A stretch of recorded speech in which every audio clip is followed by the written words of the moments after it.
welcome again. Right, to Avodas HaParsha, beautiful Ner Avram, here in Shari Chesed, Yerushalayim. There was an easier topic I was tempted to pick. I saw a beautiful thing from Matishel Solomon about the chatzosros, about the trumpets, but I didn't. Okay, but I just let you know. Maybe we'll get back to that for another year. I was taken by a couple of pieces in Sfas. It's really based on midrashim that helped me understand a very, very common image that we find throughout the Torah, the idea of the tree. Okay, now obviously it starts from the Menorah in this week's Parsha. Both have branches. Okay, we're going to try to see how that goes. But this idea of the Torah as the Eitz Chaim, as the tree of life, and how it really relates to a tree, right? If we actually think about a tree and how a tree works, because a tree is a living item. So that's just the headline, what we're going to see. Let's start with the Menorah.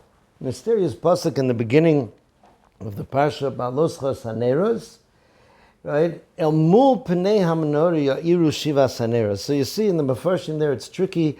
What is this El mul pnei ha-menorah? What is this pointing to pnei ha-menorah? You see some pictures of menorah. They have the wicks tilted toward the middle candle or such. But it says ya'iru shiva saneros. Somehow all 7 neros are pointing toward someplace. Not just pointing, but lighting up. Ya'iru. They are enlightening something which is opposite the Pnei HaMenorah. What are they doing? What are they shining on? So we'll start with a medrash, right? This is a kind of famous medrash that comes here. A second, sorry. Yeah. So this is the medrash of the king and his servant. Sorry.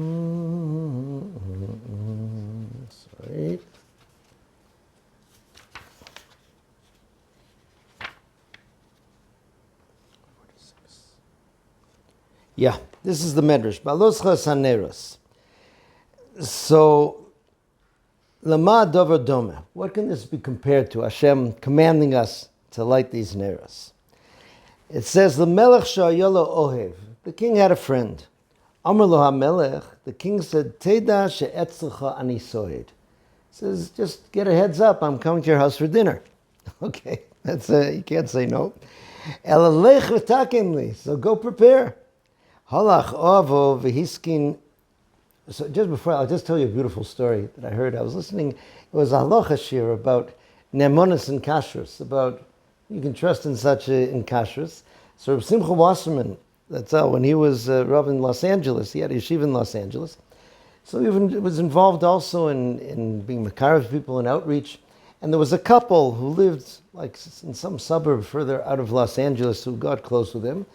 And then he told them, he says, I'd like to come to you for Shabbos. And they said, okay, they're delighted. And they were really kind of beginners. And he didn't give them any instructions about what or how to prepare. And he came to their house for Shabbos. He asked no questions. He ate everything they served him. He had a wonderful Shabbos and they left. And he left. Later on, when they knew more, they said, we're just so surprised. Why was it you didn't ask us about what we were going to do and how we were going to prepare for you? He says, well, tell me what you did do. They said, well, we went to a rabbi that lived near us and we told him you were going to be coming and what would be needed to prepare that you would feel fine. He said, I knew you were my friends. I knew you would do that. He said, so that was, it's an interesting picture of Ne'emonos. Okay, so back to our medrash with the king and the servant.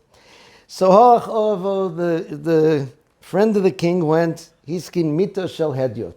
What did he have? He had a little cot, that he put out for the king. Menorah shel hedyot. He had a little, lamp that he could put out. And then the king comes, and a shulchan shel hedyot, a simple table. Now the king comes, and bo imo shamoshim. He had all of his, retinue there. Sibavu mikan umikan menorah shel zov lefonov. So the king came, and right away they're putting up these golden candelabras all around him, right? And they set up all these things. And when the friend saw all of this covered, he immediately became ashamed and he hid. everything that he prepared, right? Because everything he had was simple. Amar lo HaMelech, so the king comes in, it's empty. Lo amarti lecha she'etzecha ani soy, didn't I tell you I'm coming to dinner? Lama lo itkanta li klum, why didn't you prepare anything for me? So he said, what can I do? He says, Ra'iti is kol hakavod hazeh, I saw all this great honor, all the beautiful things you have. V'nitbayashti v'itmanti kol ma she'itkanti lecha. So I was ashamed and I hid everything I prepared for you.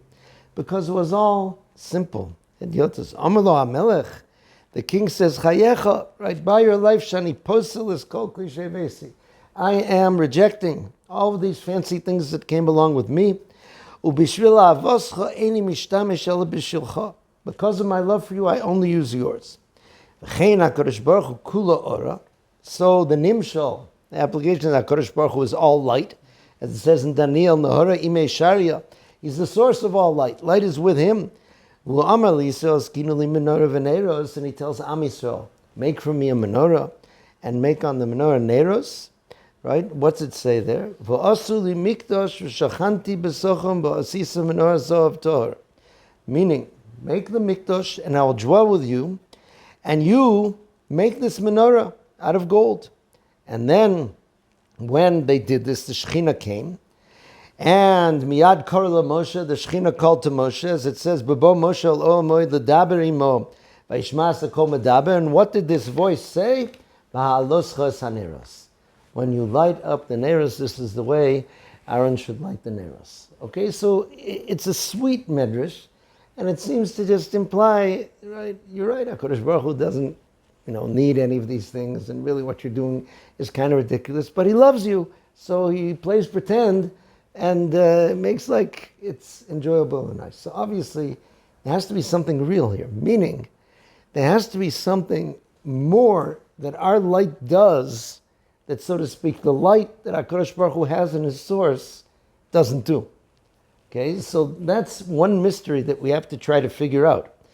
What is it that we do that's not just because he doesn't want to embarrass us, but because he's telling us that there's something there in your light which is very important. So let's try to see what the Sfas Emes says here in the year Tov Reish Lamed Tes. The Medrash, again, a Medrash about this in the very beginning. It tells us, it applies to the idea of lighting the neros.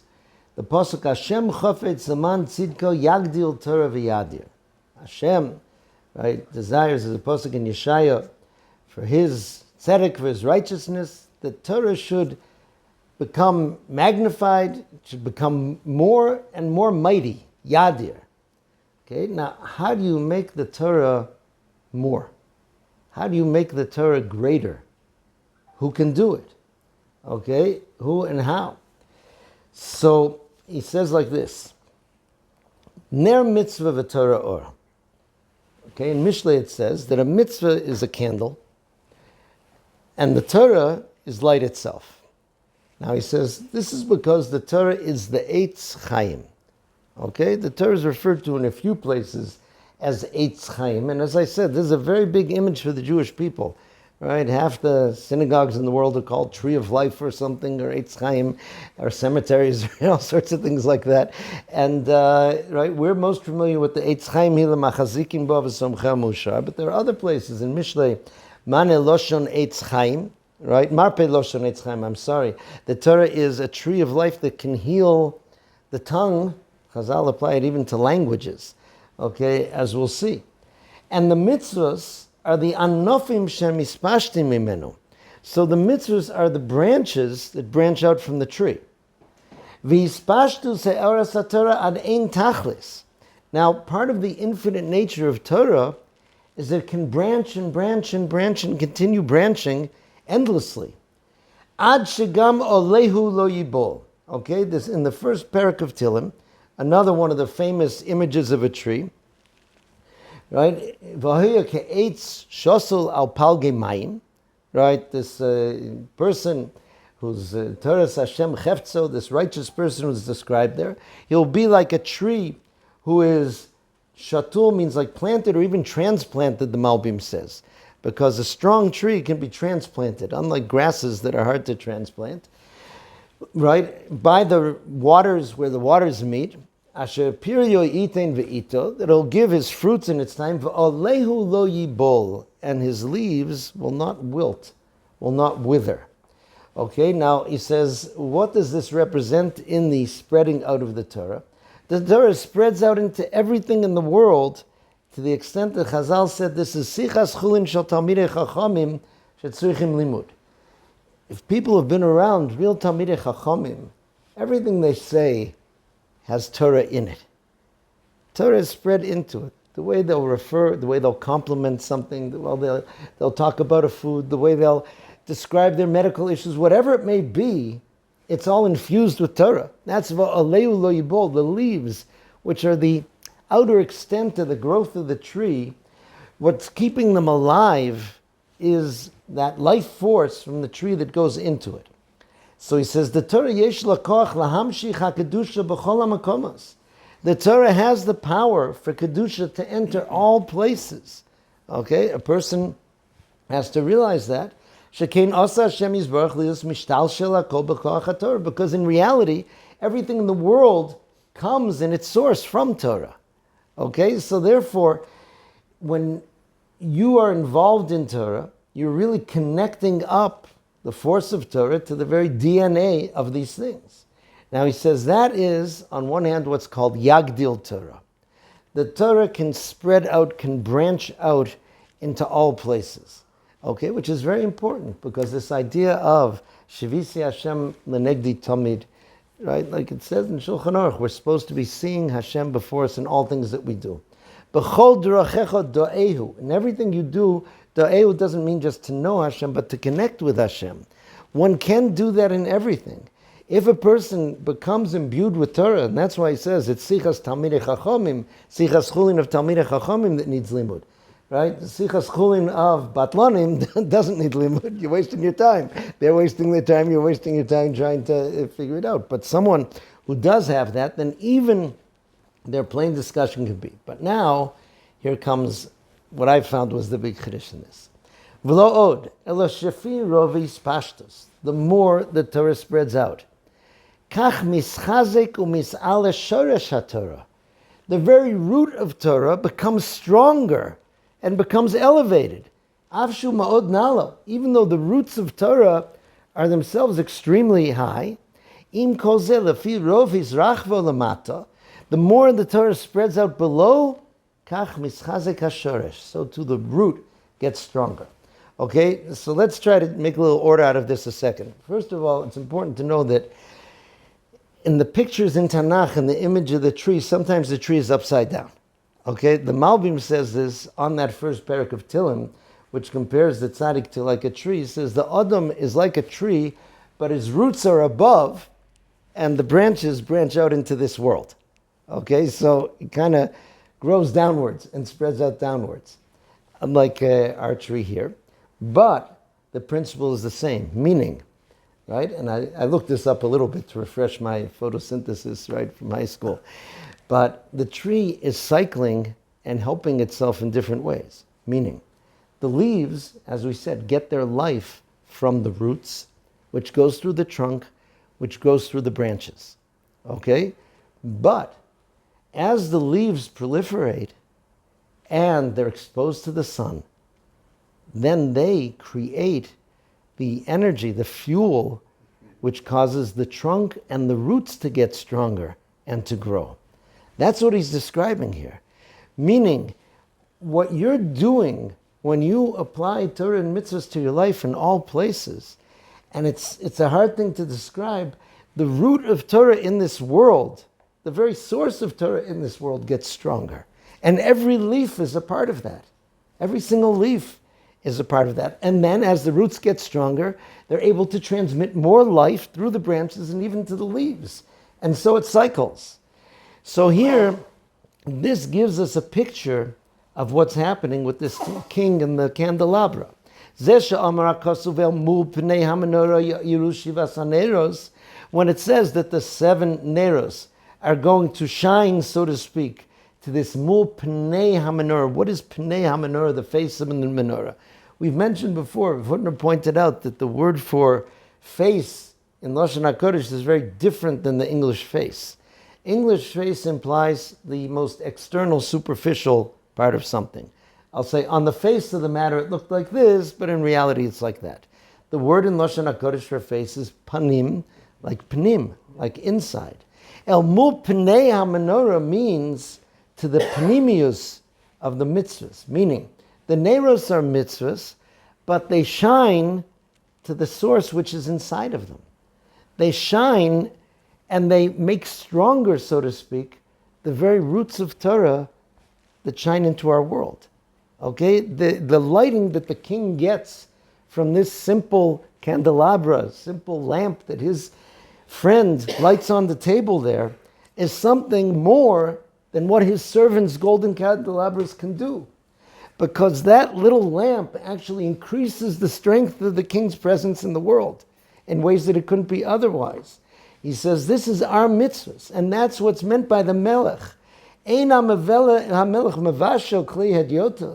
The king doesn't scorn these simple kelim, which means our simple mitzvahs. Because it's true, he is the source of light. But the way he set up his world is that the power of his light depends on our mitzvahs, depends on what we're doing. So he says, "Shebekatnu zeh mis'ale gam hashorish," right? That even in these small things, the very root of what comes into our world becomes stronger, and then is able to go and to grow stronger. So this is such a powerful picture of what we do with our neros, right? What we do with our mitzvahs. Those things that seem small. So on one hand, we have to realize where our strength comes from. That our strength to be able to be vibrant Jews, right? Even if I'm a little leaf, even if I'm very far from the root, it comes from that root of Torah. And every mitzvah is a branch which enables me to bring that life force into the different areas of my life, even to the furthest ones. But even though I'm just a small leaf, so to speak, doing what I do, that then travels through the tree in the other direction. And it brings strength to the roots, and it brings strength to the trunk, and it causes that to grow, and then to continue on afterwards. That's the picture of the Torah being like an eitz, right? We have to ask ourselves this. The Torah is like a tree. Why? Why is the Torah like a tree? Right? So it's nice. It has roots, it has branches, but all of that's there. Again, he quotes the Zohar HaKodesh, who says that everything in the world is some aspect of tree. The tree has everything from the trunk to the bark of the trunk to the different leaves and branches and the fruit and the peel of the fruit, etc. It's all connected, but it all has its power. Now, what's interesting also is that a tree has to be protected. Okay, those people who are involved in agriculture, right? Even those, people think that farmers have an easy life. You just plant the thing, and then you hang out in your house, and play checkers for all winter or whatever, and eventually the fruit comes and you pick it, right? I believe that grapevines do not work like that. They're constant enemies attacking it. Anything from bugs to diseases and fungus and who knows what. And you have to be constantly fighting off those negatives to protect it. Now, one secret about the menorah is that the fire used to light the menorah comes from the mizbeach, right? From that eish tomid tukar ala mizbeach lo tichbe, the mizbeach which burns through the night, that mizbeach was the source of the fire they used to light the menorah. Now, the Slonim Rebbe has a piece in the Nesiva Shalom where he shows that the mizbeach represents that fighting against the negative. The mizbeach, to the extent that that's known to be a sgula. They say that if you're caught in a temptation of the Yetzer Hara, if you can remember it, to say the pasuk eish tamid tukar ala mizbeach lo tichbe, right? That's supposed to be something, that fire, meaning that there's a fire inside of you that can defeat the negative fire which is there. So that is the source of that light of the menorah, meaning it's not just the positive things that we do that give strength, but also our fighting against the negative, our separating from the negative, our protecting from the negative. All those things create the source, that which enables us to light our lamp to do all those things. So both aspects of Torah are there in terms of that. Now, in Sefer Devarim, he applies this same idea to the idea of languages. So he said this pasuk in Mishlei, Marpe Loshon Eitz Chaim, right? Which means that the Torah, which is the Eitz Chaim, is able to heal a language, okay? Because it says that the Torah is compared to a tree that has all of these different branches and fruits and leaves and peels, etc. Aside from the trunk of the tree and the root, so too the Torah gives life to all things. Now, it says the Torah, its root is in Lashon HaKodesh, but all languages in the world, he says, spread out from Lashon HaKodesh. Right? People aren't familiar. Yoni Moses's brother wrote this book called The Word, right? About all these different English words that, tracing back one way or another, you can have roots in Lashon HaKodesh. He says, and the Torah, so to speak, is mitlabesh, it clothes itself in these other languages, and therefore it can heal the language. That's why Chazal said that there are things that can be written b'chol lashon. Now, a couple years back, we learned the Shem Shmuel that said about this. He said, that's why Rashi gives you these French translations. He says, he feels it's something much deeper. It wasn't just that he was writing for the people in his time, so he kept throwing in these French words. Rashi knew he was writing for all times, right? And was it that hard, after you do all these things, they have to write those French words? He said he was healing the French language. Because the French language, he says, what the world calls a language of romance, we call a language, right, of niyut, of adultery and such. He says, and it needed to be fixed up. So Rashi was able to somewhat temper it, right, by using those French words in the idea of Torah. I'll try to bring it in. Okay, so he says, therefore, this is the idea as well. As the Torah spreads out in the different languages, that's part of Am Yisrael's travel in the world. Just like the neshamas of Am Yisrael, it says, with the Churban, we got spread out into the world, all over the place. And this is supposed to attract, like a magnet, the neshamas of the Gerei Tzedek. And also Tzadikei Umos HaOlam, to be able to have the opportunity to do what they're supposed to do. Without the Churban, if it had been ideal, we would have been like Shlomo HaMelech. We sit in Eretz Yisrael, and Malka Shva, here's how great we are, and she comes to learn. But here we had to pack our bags, and I always quote Rav Moshe Shapiro that said he met a Jew from Tierra del Fuego, which is pretty much the most southern inhabitable place you can be, and from up in Alaska, the most northern, kind of habitable place. He says Jews are all over at this point. They were scattered all over. So those are the branches that go out there. He says, but that's the idea that the Torah has the power to branch out through us and through our mitzvahs, and with that to change and to heal all those different things and to create pathways to come in. So this is the life of a Jew. We're supposed to realize, first of all, that we have added value. There's something there with the simple things that we bring that does more.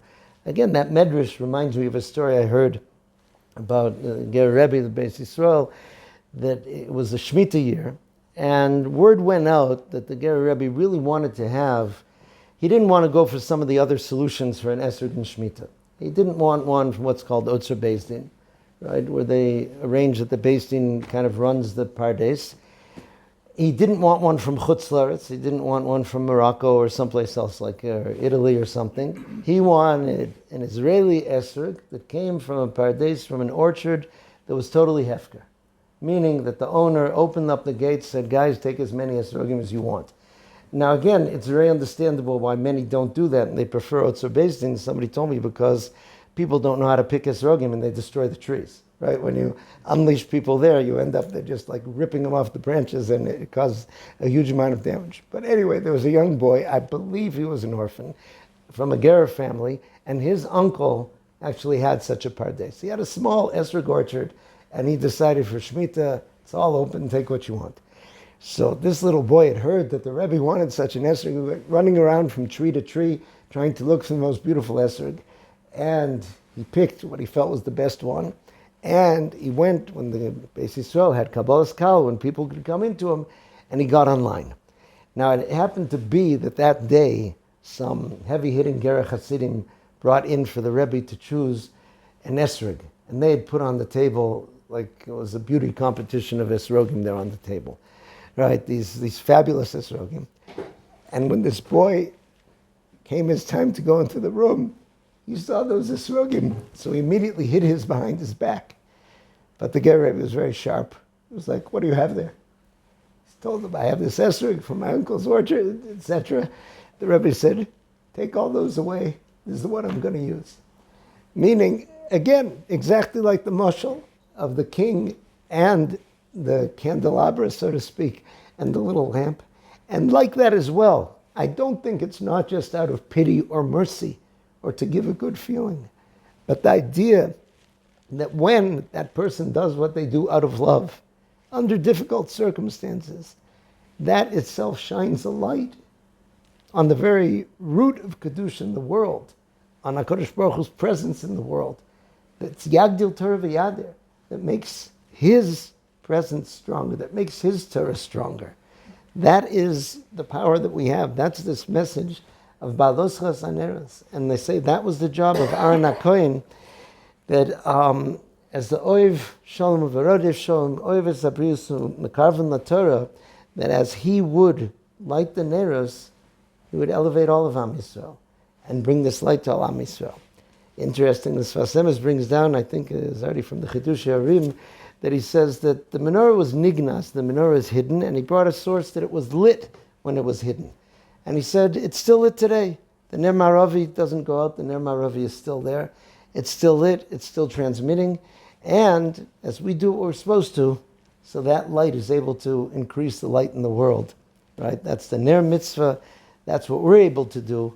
And Torah Or, we're not just drawing from the Torah Or, the source of light, but we're actually increasing the very source of light.